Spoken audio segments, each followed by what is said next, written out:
Welcome, everybody. This is Robert Quebecer from The Chocolate Chef, and I'm here with Will Marx from WM Chocolate. Hi, Will. Hey, Robert. How's it going? Fantastic. Thanks. Thanks for joining me today, and thanks for joining all of our viewers so that everybody can learn about this fantastic chocolate that we hear you create. So I do have the pleasure today of speaking with Will Marx, and he is the founder of WM Chocolate. And I'm going to let Will introduce himself and tell you a little bit about where he is and where his company is, and go from there. Yeah, thank you, Robert. Thanks for having me, and thank you for those of you listening for giving us a little bit of your time and listening to what I have to say and these good questions that Robert has for me. I'm Will, and I make chocolate in Madison, Wisconsin. It's WM Chocolate. As you can probably guess, the name for the company is just a abbreviation for my first name and my initials. And it's named for me because I'm kind of the person who does everything and came up with this product that is, it's chocolate bean to bar as you know it, but it has kind of an interesting twist in that I started out of a place of looking to replace refined sweeteners with something more natural. And so I use these special sort of, they're often called whole cane or unrefined cane sugars, where the sugar is made in a way that doesn't remove all the kind of plant complexity, if you will, from the final product. And so my chocolate has kind of a unique origin story that way, and also a little bit of a unique flavor for reasons of the sugar affecting how it tastes to some extent, as well as the cacao. So we'll kind of get into more of that story in a minute, I'm sure, but I'll turn it back to Robert and see what is on your mind to ask me. Yeah, that's great. Well, I guess the first thing I'd like to know, maybe everybody else, is how long have you been working with chocolate? Yeah, so it's getting to be long enough where I guess I have to pause and think about it for a second. I've been working with chocolate as a business for just a little over 2 years now, but I first started, grinding cacao beans into chocolate now about more like 3 to 3.5 years ago. It's kind of a nice little story that my first chocolate grinding machine I purchased as a Valentine's Day gift for myself. And I think in the very early hours or late hours of February 14th, 2015 or something like that. And that's, when I got that machine, I started experimenting with test batches in the basement and spent about a year as kind of just a, hobbyist chocolate maker before having an opportunity to move things into a commercial kitchen and make chocolate that I could actually share with the public. That's fantastic. That's funny that you did that for Valentine's Day. You bought your first chocolate machine for Valentine's. It was a coincidence, but it is kind of a nice story nonetheless. So It is. I relate because I started when I had Robert's Chocolates. I started that on Valentine's, February. When was it? 2008? Okay. For a second, that was like 10 years ago. Oh my God. So it was on Valentine's Day of 2008. So did the same thing. Yeah, it just seems fitting for chocolate, I guess. As much as I feel like I'm trying to break the mold, no pun intended, of having chocolate be this kind of gift thing that you give at Valentine's Day and you buy at the holidays and stuff. It still has its moments, I think, where we think of it more than at other times. And so makes sense. That is true. Usually it's, me wishing others were giving me chocolate, but it's usually the other way around. Yeah, well, when you're in the business, it's kind of what you have to give. So we end up doing a lot of that. Nothing wrong with that. It makes a lot of people happy. It does, yes. Yeah. So what is it that inspired you to actually really start grinding your own cocoa? What led you to look at cocoa as something that you wanted to work with and make chocolate out of? Yeah, it goes back some 5 or 6 years now to a time when I really wasn't thinking about chocolate. I was thinking about food in general. I was living on my own for the first time in a little studio apartment, and it was just me doing all the cooking. So prior to that, I'd been with my parents or roommates or somebody in the kitchen. And this time, all of a sudden, I had the kitchen to myself, which meant kind of a combination of freedom and responsibility. And I had to decide what I thought was the best food to put on my table in terms of flavor, ethics, and nutrition. And so I started with thinking about more staples, things like bread and dairy products and these kind of staples of civilization, which in a lot of ways had been one thing. And then the kind of modern food system came along and changed those things and made them into things that aren't really quite what they used to be and may not have the integrity that they used to have. And so I started getting really interested in trying to restore some of that integrity to the food. But the problem was you couldn't just go buy these foods. So if you wanted to have, say, a loaf of bread made in a traditional way where, the flour is freshly milled and it's leavened naturally with kind of naturally occurring bacteria and yeasts that are in the air and all that, you can't just go buy that, or at least you couldn't 5 or 6 years ago. Now I've met some people who do it, which is really nice because I don't have to do it. But at the time, I had to do it because I wanted that bread, So I got into doing stuff like that where I had a little grain mill clamped onto my futon in the studio apartment. I would grind the grain fresh and make the bread. I was doing stuff with tortillas with this very kind of traditional way of soaking the corn in an alkaline solution that allows you to make this corn dough to make tortillas the old way. Wow. I was going to a dairy farm buying milk and making various products out of that. So I was really kind of deep in it with food, but more the staples. I quit eating chocolate for a while because I couldn't find anything that I really felt good about eating, because I had an aversion to using this kind of hyper refined sugar that is in so many foods, including most chocolate and including most craft chocolate even, which, to be honest, I didn't even know about at the time. I didn't know there was craft chocolate, 5, 6 years ago, and I was doing this. But I just kind of let it go for a while because, the staples are things you think about and need with more urgency. But chocolate is nice to have around. I mean, it's one of those things where I think if I'm going to lean one way, some people like the kind of fruity, sweet things, and some people like the deeper, more brooding, kind of chocolatey things, and I'm definitely in the latter camp. And so it was hard to not have it at all forever. What a prospect. And so I decided, to start playing around with like cocoa butter and cocoa powder and honey and things like that to try to find a way to make something chocolatey that didn't have the refined sugars in it. I got to a point with that where I just felt like I could do better, where it did check the kind of nutritional box in my list of requirements, if you will, but it didn't check the flavor box. So I started looking into how could I do this in a way where I'd get something that tasted really good, in addition to had that integrity and was also something I could source in a way that was ethical and sustainable.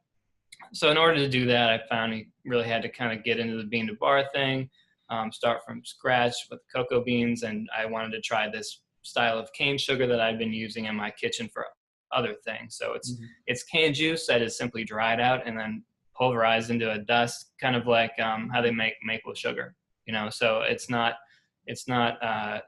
like spun into crystals. It's not chemically pure. It's got a lot of stuff going on in there. So I just want to see if you could grind that into cocoa beans and get chocolate that turned out, and turns out you can, and you get another variable to play with because the sugar tastes like something too. So you've got the cacao's flavor, the sugar's flavor, and you're trying to find something that marries those in a way that works. And that's been kind of the challenge I've been working on for the last, 3 years. That's fantastic. What a great story. You mentioned 3 important factors, and I don't remember them all, but you mentioned ethics, nutrition, and Flavor. Yes. Right? So those are 3 very powerful factors, when you're talking about different foods that you want to bring into your life and trying to find foods that, are going to meet those levels for you as an individual. And the path that took you down to creating your own food. I mean, making your own corn tortillas and soaking the corn in alkaline solution. It's like, wow, I've never tried that, so I don't know what that's like. You should. It's not that hard. It just takes a lot of time. And, and then to go into to direct that into making chocolate, I loved when you said that you actually stopped eating chocolate for a while because you couldn't find any that you liked. Me too. So, and that was actually right before I discovered artisan chocolate. You know, the craft chocolate, artisan chocolate. You know, it's Yeah. And once I discovered artisan chocolate, it's like my world just exploded, and I'm like, oh my god, I'm a kid in the candy store all over again. You know, Yeah. and it was phenomenal. But then, after a period of time, one thing I noticed was that, you know, even it's artisan chocolate, they're still adding different ingredients in that maybe I really didn't appreciate. You know, like different kinds of vanilla, or they're using artificial vanilla, or they're using a certain kind of emulsifier, or they're using different kind of sugars. All, like you said, everything that you put into the chocolate bar affects the flavor. And when I understood that, I became even more selective about the chocolate that I chose. I remember about 10 years ago, finally understanding that I don't want to have all these additives in my chocolate, including vanilla or an emulsifier. You know, and in an artisan chocolate bar, there are really only 5 predominant qualifiers. It has to be from real ground cocoa, cocoa beans, cocoa butter, maybe sugar, maybe emulsifier, maybe vanilla, you know. And when I first started to identify all these amazing flavor profiles from just those 5 simple combinations, and then started reducing them. So eating chocolate without an emulsifier, eating chocolate without vanilla. Wow, what an experience. Because vanilla, most people think it's an enhancer. But when it comes to chocolate, it's a dampener. Vanilla hides undesirable flavors in chocolate. Yeah. You know, so, and I, from what I heard you say, you're not using any vanilla in your chocolate. No, yeah, no, I'm not. And I tend to agree with you. I mean, I think there are times when it can be nice as a call to inclusion, but it's otherwise it's a bit of a crutch, I think. Yeah, absolutely. Because it allows a chocolate maker to be sloppy, you know, or to, you know, hide mistakes, you know. Yeah. And I understand that because, you know, if you're working with, you know, 10,000 pounds of cocoa, you don't want to throw it out. You want to make it work. So Yeah, there's a time for it, right? You know. Yeah. I know you're not working with that volume of cocoa. So how big are your batches right now? Oh, they're relatively small. I'm in a fairly small but nimble stage, and as much as I've kind of toyed with the idea of trying to make production a little bit more efficient with larger machines, I like working with small machines because it gives me this ability to kind of do a lot of iteration. You know, I wouldn't say that if I do 2 batches of the same thing, that there's ever going to be a tremendous difference between the 2, but there might be a tiny one, and you know, you better believe that it's going to be for the better because I'm trying to make this stuff. You know, that's how you get good. You know, you just make things a little bit better constantly, Yes. and it adds up to a lot of improvement over time. So I work with small machines, do a lot of frequent batches. So right now, I would say, you know, if I do a batch, a run might be something in the range of like 35 pounds of chocolate over the course of a couple days, and I might do that a couple times a week. You know, so it's not huge by any stretch, but and I'm pretty much always making chocolate, which again, it might be nice to like make it for a couple weeks and then take a couple weeks and do something else. There is, you know, efficiency to be had in that, but I kind of like this constant making because that's what I'm really in it for first and foremost. Right, right. I think that when we were talking before, we calculated something that you were on an annual level, you're producing maybe about 30,000 bars. Yeah, I think that's about capacity. You know, we'll see if I can actually hit that. I might fall over first, you know, because it is I'll hand pour it, and there's just a lot of touch points where there's not a lot of machinery helping me out. But that's about what I can do at this point, you know, and it seems like I'm on schedule to hit it this year. So That's yeah. awesome. That's awesome. So this makes it this makes your chocolate quite rare.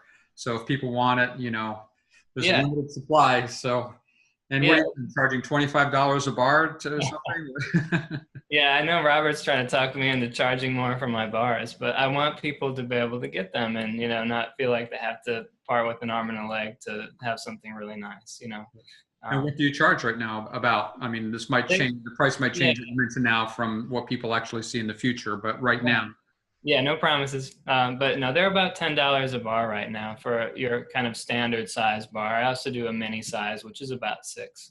okay, very cool. And are they the standard size bar? Is that 70 grams, 100 grams? They're 2 ounces, so it's just under 60. It's about 57 grams for Okay, 2. perfect. And then the smaller size bar is about an ounce. It's half. Yeah, it's an ounce. Let me show Oh, you have some pictures? Great. Yeah. couple packages up. So here's Oh, the cool. mini one. This is a 1 ounce, and then this is a 2 ounce size. So which is kind of hard to fit on the screen, but being right next to each other. So I like to show these two as well because the flavor profiles are just so different. They're kind of my stage bars because the Belize is so sweet and bright and fruity, and the Ghana is a lot more brooding and rich and deep and chocolatey. And I think totally different types of people can enjoy them. People who just say they love chocolate and always have, I direct to the Ghana, and people who might like a Jolly Rancher, I say try the Belize. Both find something that they enjoy in chocolate that way. How many different varieties of beans are you using right now? I have 6 that I'm stocking right now. It's kind of in flux though. I'll probably be adding a few things and in order to make some new bars later this year. But I try to, I would say rather than make kind of duplicate origin bars where I've got like 2 bars of the same origin, I like to mix it up. And if I'm doing 2 different percentages, use a different origin to try to get as much kind of flavor coverage as I can. It's a bit of a headache because you have to, have these different beans in stock. Sure. Buying them is not always the easiest thing in the world to do. But I think it's worth it because you get so much more breadth of flavor. Right. What kind of process do you go through right now to get your beans without revealing any trade secrets per se? Yeah, well, I think it's funny because I think a lot of us who are doing craft chocolate get our beans from kind of the same places. And so there's probably not a whole lot I could say that would really show my cards too much, or it would show cards, but they're cards that people have already seen. But I will use some of the suppliers that folks are familiar with, like Uncommon Cacao or Meridian Cacao. Not things that are by any means household names, but they are household names for craft chocolate makers. And they'll tend to represent a kind of portfolio of origins. So you can get in touch with them and get samples of stuff, make test batches.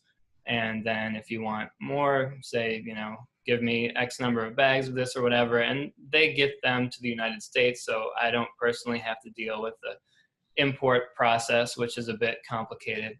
So that's kind of the one big barrier right now is that I work with companies that can get the beans landed in the United States, and then I'll purchase them here so I don't have to deal with the kind of paperwork and regulatory stuff associated with import, which is just, there's a lot I already have to do. And I think if I had to deal with that too, it would probably only hurt the quality of the chocolate because I wouldn't be spending time on, making good chocolate. I'd be filling out forms and trying to, parse through FDA web pages and stuff. So, which I have done, and I don't want to do more of it than I have to. Yeah, I understand. I did the same thing, 12 years ago, and it's a lot easier now to get cocoa into the country in small batches than it was in the past. That's for sure.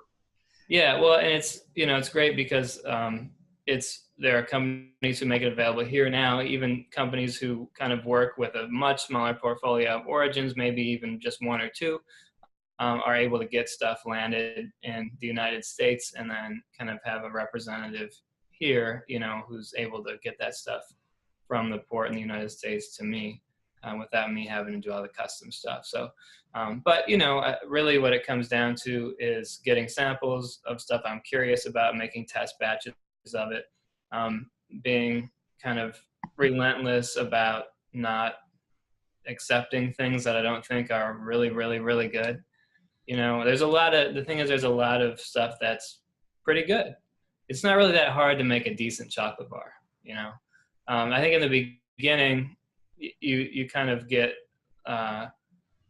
like lulled into this notion that, you know, it's this huge challenge and stuff. But as you get more things to evaluate, quality's overall, I think, pretty good right now for what's at least presented to craft chocolate makers. And so you get a lot of pretty good bars out of your test batches, but it's really still quite rare to get something where you think, oh, this is magic, you know, where you just realize you want to keep eating this and you think other people would too.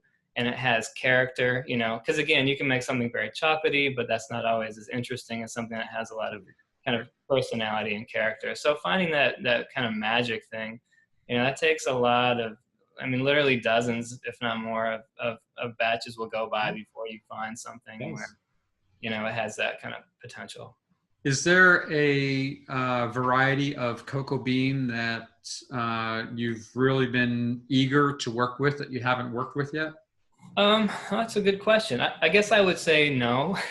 Okay. Because I'm not really, you know, I'm not that interested in the kind of varietal thing or even necessarily like country level things. I'm just interested in good stuff.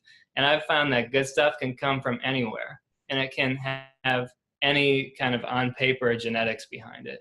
You know, now, I mean, that said, I'm not going to work with like kind of bulk industrial garbage, you know, but that's nothing that I'm even offered. I don't even know how I would get that if I wanted to get it. Like, how could I get a pound sample of what Hershey's is using in their, you know, 10% milk chocolate bar? I don't even know how I would get that. So there's a certain threshold, you know, that I am kind of working at as a craft chocolate maker for quality that keeps things relatively respectable. But you know, I just had my expectations broken a lot of times as far as, okay, let's say, you know, this is going to be this Criollo varietal and, you know, it's supposed to be really great and stuff. And then you have it and it's like, well, it's just okay. You know, and then I have, you know, something that someone would classify as like a bulk grade bean from West Africa. And, you know, a lot of people wouldn't even bother with. And, you know, I think it's fantastic. And I'm going to put a bar out with that, you know, or I'll have an origin like India, which has, you know, really not much of a reputation. Talk about the India bar. Talk about the India bar. Sure. Well, you know, the India bar is a long story. It took me a really long time to find that, and it was intended as a replacement for a Venezuela bar. So Venezuela, of course, has this tremendous reputation for quality, for interesting flavor profiles, great variety of flavor profiles, which I think is a reputation that it carries pretty well from my experience. But I found that I was able to find something with kind of a similar profile to what I had once had from Venezuela from an Indian bean, you know, which is kind of remarkable given that that country doesn't have a lot of reputation or kind of skin in the game for craft chocolate. So it's just an example of having your expectations broken by just doing the work. You can't judge this stuff by, you know, text information or even like those beans were so strange. I everything about them up to the point where I kind of had the finished chocolate, I was doubtful about. You know, I always get the beans. I always look at everything. I smell them. I look at them. When I'm roasting them, I smell them and take notes and all that stuff. And I was just unsure about it. Even when it was grinding, I just didn't know. I thought, this is just kind of weird. You know, it smelled like orange sherbet or something like that. It was just a weird, and grass, you know, just kind of a weird smell. But then once it was finally molded up and I tasted it, you know, I was like, yeah, this is magic. So I'm going to do this one. Wow. But you really don't know until the very end when it's tempered and it's Saturday and you sit down and taste it, you know. And so that was kind of a cool bar that way, because I just wasn't expecting to find something from that part of the world that would work. Yeah, what a fantastic story. Is this a bean that you're able to get on a regular basis, or is it? It's sort of like occasionally available. It is, I will say though, a rather difficult bean to work with. So it's something that I don't foresee myself making on a regular basis because it's just not easy to work with. It's kind of difficult to sort. So what that means for those of you who don't do this for a living is when you get beans, some of them come in and they're really nice and in kind of good, clean shape. You don't have to do much. Give them a look over and they can be roasted. Sometimes you get beans though that they're smaller, or they have more kind of little broken beans or little flat beans or what have you, and those have to be manually pulled out. And so that adds a lot of work. And then when beans are smaller, which the Indian beans are, they don't, you have to crack and winnow them. So you're kind of cracking the shell off and vacuuming it away. That process doesn't tend to go as smoothly when you're working with smaller beans. You just don't get as good of separation, and you don't get as good of a yield either, because it's just a sort of greater volume thing, right? So smaller beans don't give you as much nib for the amount of husk you got to deal with. So it's a little technically challenging to work with. So it's going to be something where I might do it on occasion. I do have a good little stock of it right now, so it'll be around for a while, but not forever. Well, I know that is one of Marisol Slater's favorite bars, Marisol from the Chocolate House, DC. Oh, yeah, she told me she liked it. Raving about that bar. She's like, oh my God, I just got to keep eating this. So. Yeah, well, tell her that, she better get another couple cases pretty soon. She'll see the video. Yeah, she'll see the video, and I think I'm actually pivoting with that one so I've done this right now. It's a 74% bar, and I've got something like maybe 400 of those left, and I'm going to switch it up and do something different with it for the rest of what I have of that harvest, but I'm not quite sure what yet. It's in development, so we will see. Stay tuned on that. Yeah, fantastic. Well, you certainly have come a very long way in a very short period of time, in just a couple of years of having never worked with chocolate before. And your ability to identify very delicate and unique flavors is really spot on. You've got a very well-developed palate, which is very helpful, because there's so many little nuances in the flavors of cocoa that, it's a requirement, to be able to pull out these flavors and enhance them and make them what you want as a finished product. Yeah. So having come all this way on your journey, where do you see you taking your business now? Well, it has some growing to do for sure. It's still at a point where, like, my main goal is a very, very humble initial goal, and that's simply to be able to survive doing this, and I think maybe that might sound a little bit kind of bleak or pessimistic or something to share, but the truth is it's not an easy business to make it in, because it's a very niche product, and how many people are habituated to spending $10+ on a chocolate bar. Now, I'm not saying that people shouldn't do that. I think you should, and there are a lot of reasons to do it. And some of them have to do with flavor, and some of them have to do with ethics, and some have to do with nutrition, or all three. And I think all three are important. But, it's not exactly the kind of thing where you just show up, set up shop, and start collecting money. It's not opening a brewery. It's not opening a bar or a restaurant or something where we know for sure there are people who want these things.